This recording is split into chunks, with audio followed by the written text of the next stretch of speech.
Hey everybody, Kendall here. And I was just working with a client today on 3 ways that he could open up his meetings for more engagement. Typically in this meeting, there's one or two people who do most of the talking. And what he has been finding is that meetings are going stale. People are bored. There's lack of commitment at the end because people have checked out. One of the most recent research studies that have been done is around engagement at work. And what we're finding is that the more that people are involved in the beginning or getting their voice out into the room in a meeting, the more positive and the more productive that meeting is going to be. Raise your hand if that sounds very appealing, is to have greater engagement from your team members when you're having meetings. So here are 3 ways to just quickly kind of get voices into the room. You could have people, first of all, just share a win. Who's got a win this week that they want to shout out? It could be, oh, we signed this client, or we made really a lot of progress on our policies and procedures. Whatever the win is, there is no win that is too small. We want to celebrate wins. It's a natural way to get energy and engagement in the room.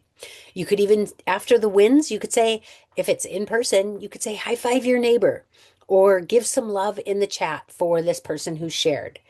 So, definitely, if you're in person, don't hesitate to use things like giving your neighbor a high five or tell your neighbor a win today. So, if you have a really big meeting and you can't get a lot of voices, you could have them share with a neighbor. We call that think, pair, and share. The next thing you can do is just saying something you're grateful for. Sometimes I start out my coaching meetings with, hey, let's start out from a place of gratitude. What are you grateful for this week?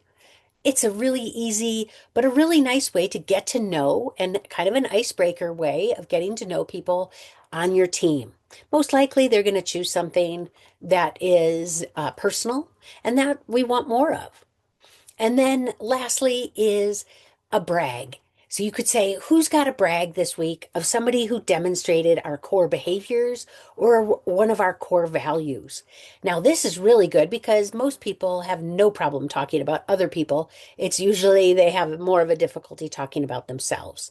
But let's say your one of your core behaviors is being agile or driving results. You could absolutely say our core behavior that we're focusing on this week is on being adaptable and being agile, being nimble. Who's got an example of somebody who pivoted quickly, who responded to the moment, et cetera, et cetera. So give these 3 ways to engage your team members this week and let me know how you did.